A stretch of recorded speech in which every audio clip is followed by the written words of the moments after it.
Опасностите се најизразени во шумските предели каде што се движат собирачи на плодови и излетници, како и во полинијата каде по жетвата дел од земјоделците ги палат страништата, што може да доведе до пожари со катастрофални последици.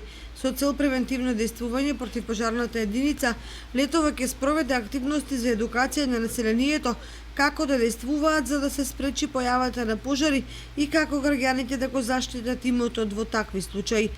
Инаку годинава на подрачјето на кое дејствува Кочанската противпожарна единица се регистрирани 2 помали шумски пожари. Покрај тоа, пожарникарите интервенирале во уште 60 случаи со висок процент на успешност. Тоа што не е во склад со одговорната улога која има командирот на противпожарната служба во Кочани Дејан Чарцов е селективниот однос при објавувањето на апелите до граѓаните, при што истиот не се води од принципот на професионалност да ги искористи сите информативни и други средства за да ги информира граѓаните за потребните мерки, туку самоволно одбира медиуми и ги пласира своите соопштенија.